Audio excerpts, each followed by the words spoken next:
iki cifuzo abagumyabanga bashikirije igihugu kugira ngo tugishikirize imbere y'Imana, tuyishikirize ibikorwa vy'amaboko yacu, kijanye n'ingingo abo bagumyabanga nyene bafashe mu 1994 bavuga bati tuje ku rugamba, Imana izoduha amahoro mu gihugu cyacu. Ntibikiri ivyo gukekeranya, tuvuga tuti uno munsi ni ntahe, kuko murabona ko amagume twari turimwo igihe kiraho uburuhiro vyabaye vyo, Imana yaraduhaye amahoro.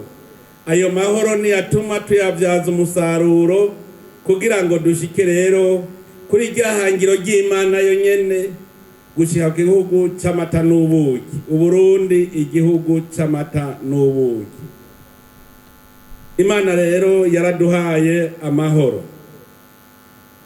Imana yaduhaye vyinshi, iraduha n'iki gihugu ciza cane. Muga rero kugira Imana iguhe, nawe uratanga ikiguzi, uremera umuruho.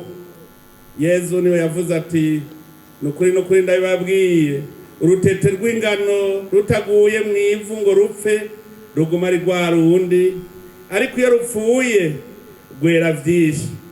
Arongera akavuga ati uwukunda ubuzima bwiwe aba ariko arabutakaza, nayo wanka ubuzima bwiwe kuri iyi si aba buzigamiye ubuzima budahera. Nico gituma kuri iyi si wishinze ukavuga ngo nikunde sinduhe, ubuzi yuko ubuzima uriko urabutakaza. Ariko uvuze uti ngira mpebe jewe nyene mpore nduhe, ico gihe Imana nayo iraguhezagira kandi bikagenda neza.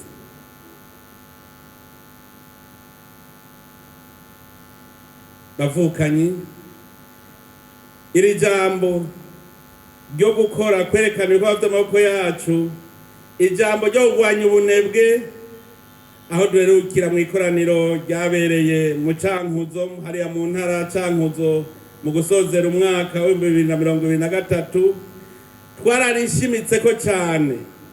Uno munsi twaje gusubira kuri Noganza twerekeza igihugu cyacu mu iterambere.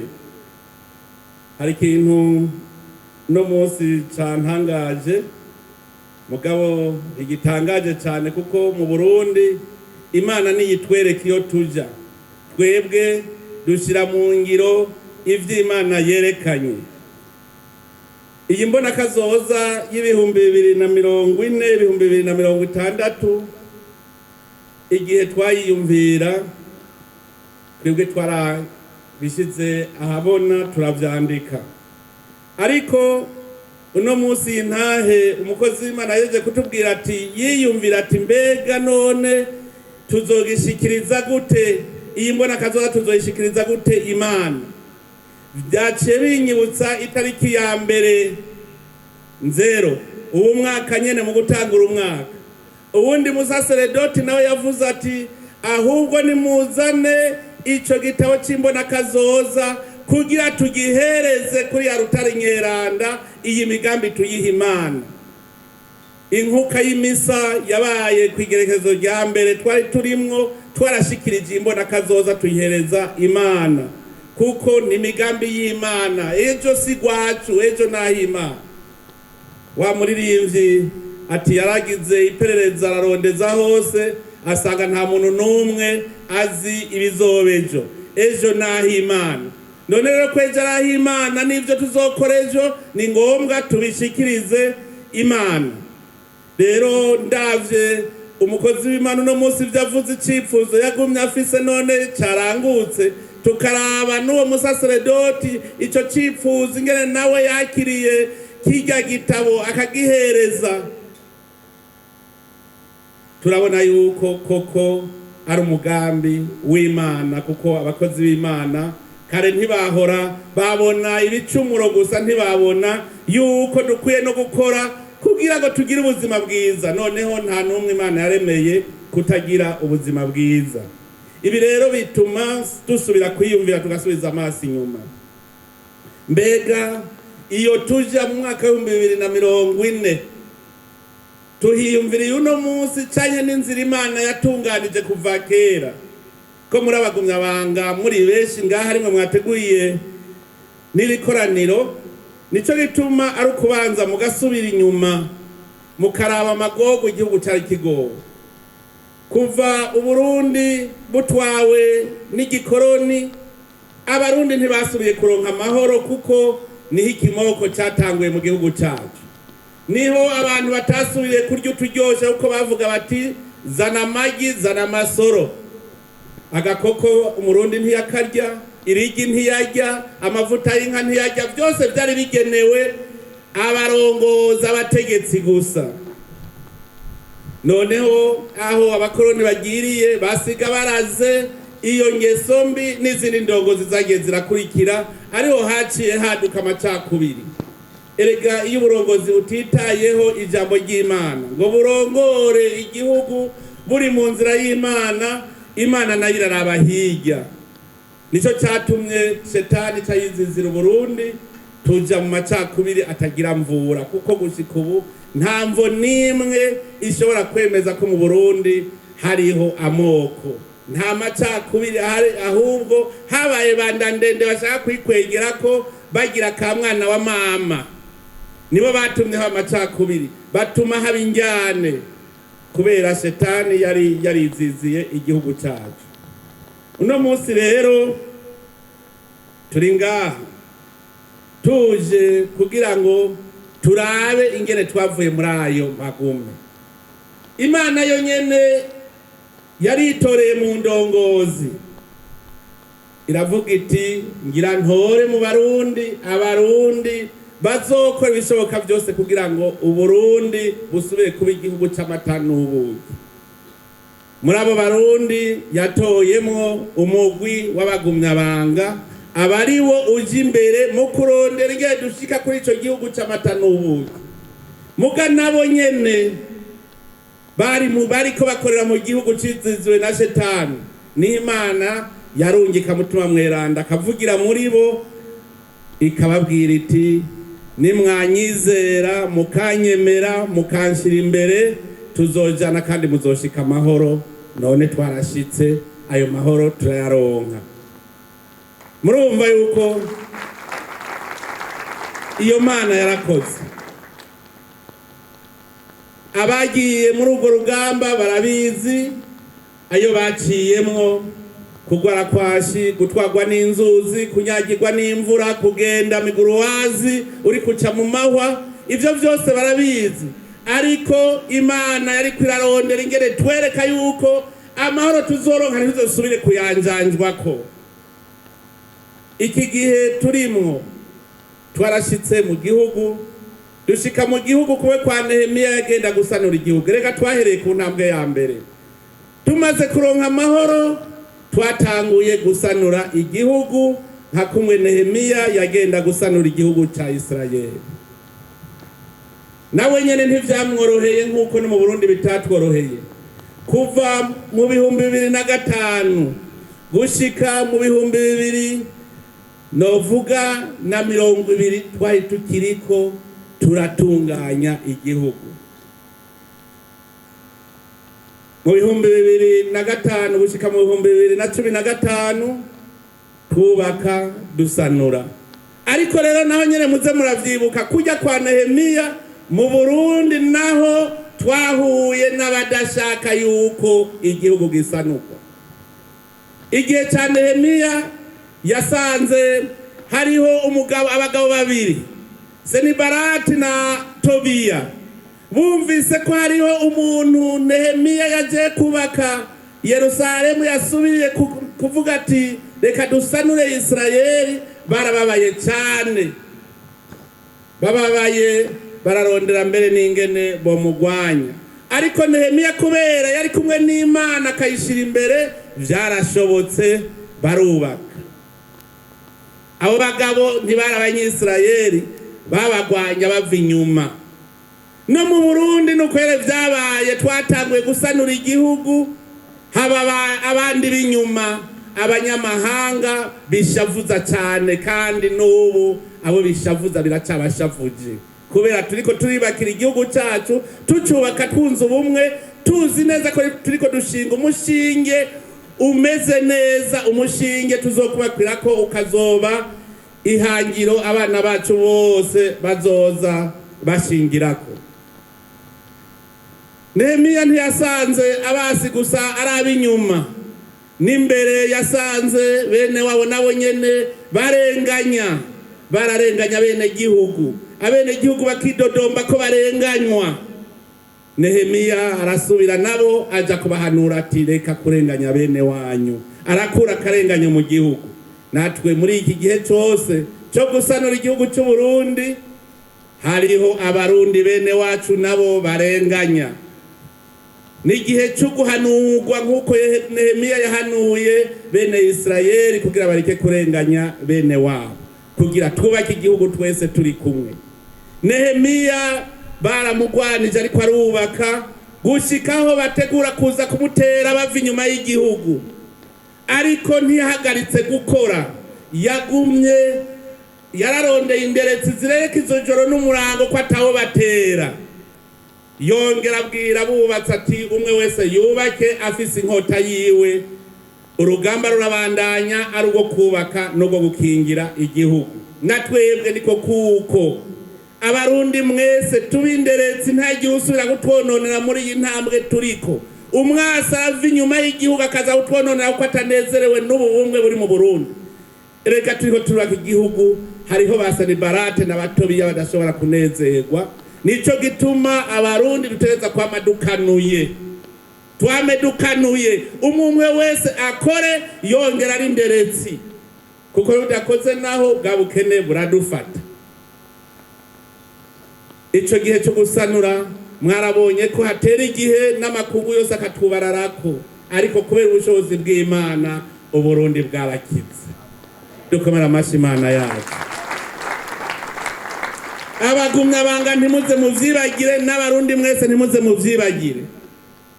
Muravyibuka turiko turavuga tuti nta wundi yoca urubanza atari Imana, kuko isi yose ishaka kuturenganya. Turajana urubanza imbere y'Imana, Imana iragumva, iragwakira, iraruca, Uburundi buraronka amahoro, none bwarasubiye kugira iteka mu makungu. Dukomera amashi Imana yacu. Kuva mu 2015 rero bari baduhaye amarumyo, twese abarundi duca rero tubona kugira urunani.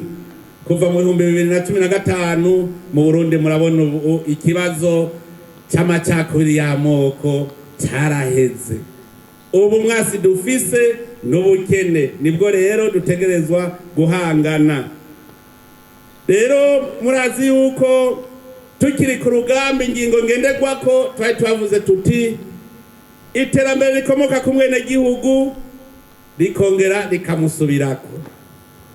Niyo ni mbona kazoza ikomeye twiyumviriye kera cyane tutaraja no ku kivi, tuvuga tuti mbega tuzogenda tugana iki? Tugana iterambere rikomoka ku mwenegihugu rikongera rikamugarukako. Naco nyene nticoroshe gukora, kuko ubwa mbere iterambere ryava ku mwenegihugu rigahera iyo ryagiye. Ubutegetsi bw'igihugu ntibwagaruka ngo buteze imbere abenegihugu. Muguno munsi aho tugeze, abenegihugu iyo bimbuye bagashora bagatanga amakori n'amatagisi, murabona yuko tugaruka natwe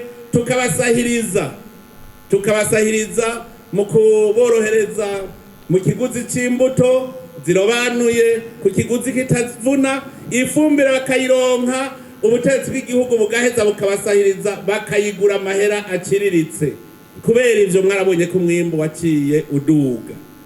Murabona yuko amahera mu kiya ca leta barakora, turubaka inyubako rusangi. Ivyo vyose vyerekana yuko twatawe kubona yuko iterambere rikomoka kuri twebwe nyene rikongera rikatugarukako.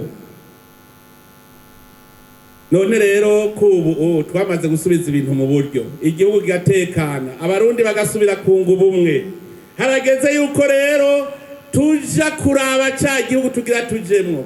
Navyo nyene ntitubitanguye ejo, muribuka dutanguye kwiyumvira imbona kazoza tuvuga tuti mu 2025 hoba hameze gute.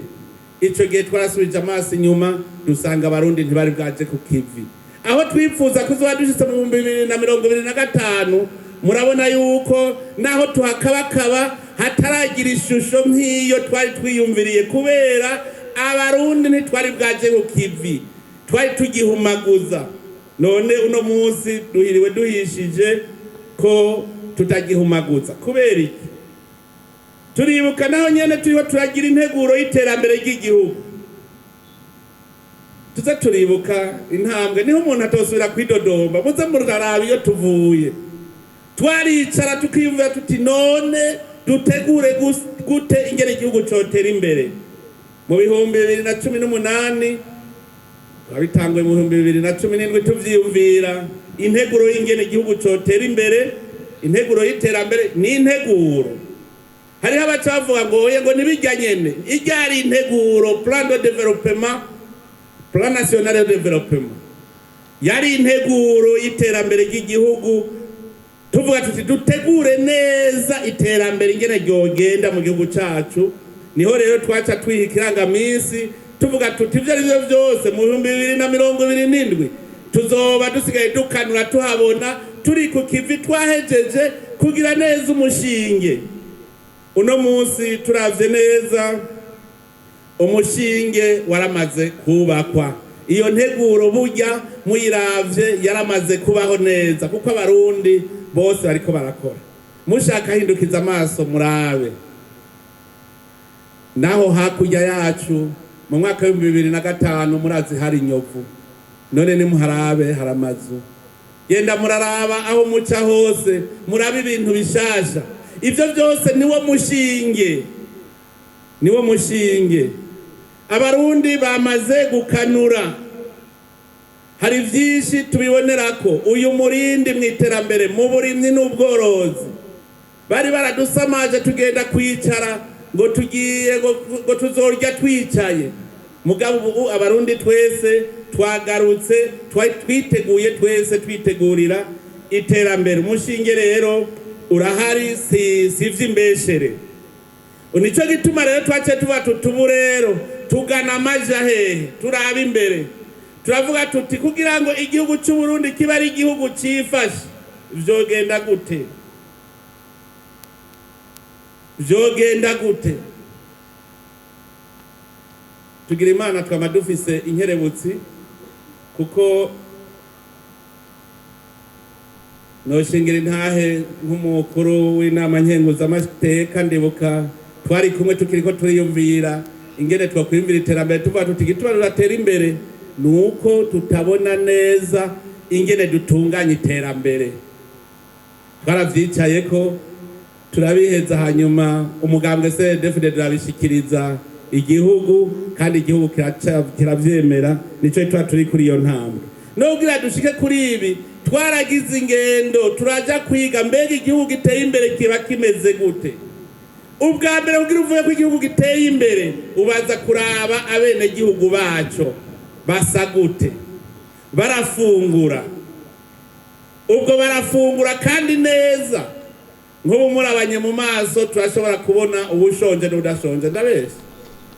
Aha mwarabana mu maso mwoshobora kubona uwo umunwa utaronka. Ntimurabo kuko uyu munsi n'umunsi wo kwisonzesha. Mwavuga ngo iminwa irumye kubera bisonzesheje. Ariko nimurabe mu maso ingene basa muza gusanga bayagayaga, nta muntu ashonje yagayaga.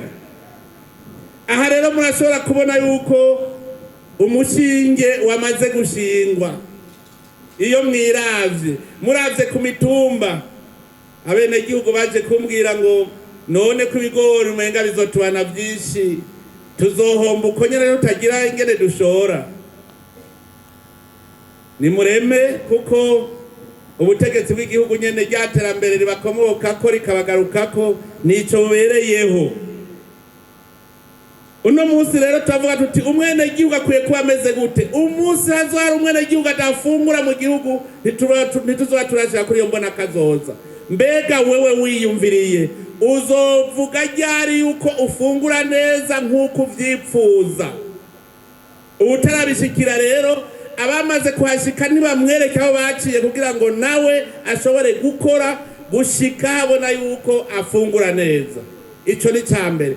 Kugira uvuge yuko igihugu giteye imbere nuko abantu bose baba baryama neza. Ntushobora kurara mu nziva ngo uvuge yuko ubayeho neza. Nuvuga tuteza kuba dufise uburaro bwiza. None wewe utararonka uburaro bwiza ubona uzoburonka ryari? Ivyo nivyo twagiye ko duharura tuti ni imyaka ingahe kugira ngo abarundi bazabe barya neza, abarundi babe baryama neza, baryama mu nzu nziza, inzu irimwo ivyankenerwa vyose. Kugira umenye ko igihugu giteye imbere kandi nuko utegeza kuba ufise amagara meza. Erega burya umuntu afungura nabi akanywa amazi mabi ategereza kugira amagara mabi. None rero kugira amagara meza dutegereza kuba tunywa n'amazi meza, dutegereza kuba niyo amagara gukitse ushobora kwivuza. Amagara meza ntidushaka kuva ko igihugu giteye imbere umuntu agwara akabura aho yivuriza, akabura n'umuvura. Ntidushaka kuva ko igihugu giteye imbere za ngwara zimwe zitagira mvura, ingwara ataco zimaze ziva ku bukene. Izo nizo nkazakorera n'amacinya n'imvunja. Ivyo vyose mwene izo ngwara zose igihe tuzoba tubona zitabaho mu gihugu tuzoba twateye imbere. Ni ryari kugira tumenye ko twateye imbere abana bazoba biga mu mashuri ameze neza kugira baronke ubuhinga butuma bakora ibikorwa bibateza imbere. Uno munsi amashure y'ubuhinga anganiki, amashuri meza umwana yiga kumva ko yicaye neza akagira umwigisha yigisha neza. Nangahe dukeneye ko abana bose mu Burundi bazobiga neza. Dukeneye yuko abakora imigambi y'iterambere babagenda mu mabarabara meza. Duriwe duhishije ubu mugambi wo kubaka ibarabara ry'indarayi ugeze kuri ugira utangure. Murumva ivyo vyose n'ibituma iterambere riza, amabarabara, ibibuga vy'indege. Dutereza kubona ivyo bimeze neza niho uzomera ko igihugu giteye imbere. Erega hari n'ikindi kimenyetso cy'igihugu gikenye. None muravye nko mu myaka yahera n'umukuru w'igihugu yapanga hakorera. Murumva ubwo bukene gantuze. N'umukuru w'igihugu agapanga. None rabo no munsi ntidupanze. No ngaho Igitega turiko turiyubakira. Ibi vyose rero ni ibimenyetso vyerekana ko umushinge wamaze gutangura. Inyubako rusange, tukubaka ibitaro vyiza, amashure meza, amabarabara meza. None ni ryari? Hariho aboca biyumvira ngo ivyo si ivyanje. Nagira ndababwire ko ari hirya y'ejo. Ubu mwaka tuvuga ngo umwaka wa 2040 ni umwaka wo kurabirako gusa. Birashoboka yuko mu mwaka wa 2030 aho hirya y'ejo mubona, birashoboka ko muza mubona iyi mbona kazoza y'umwaka wa 2040 twayishikiriye. Birashoboka kuko hariho vyinshi tumaze kuronka, tugeze kure. Reka rero kuvuga ngo ni kure. Ushaka kubibona neza ubu nyene yiyumvire hamwe ejo mu 2005 hari ejo yemwe ejo hirya y'ejo. Nimurabe ingene twari tumeze, muce muraba mu myaka 17.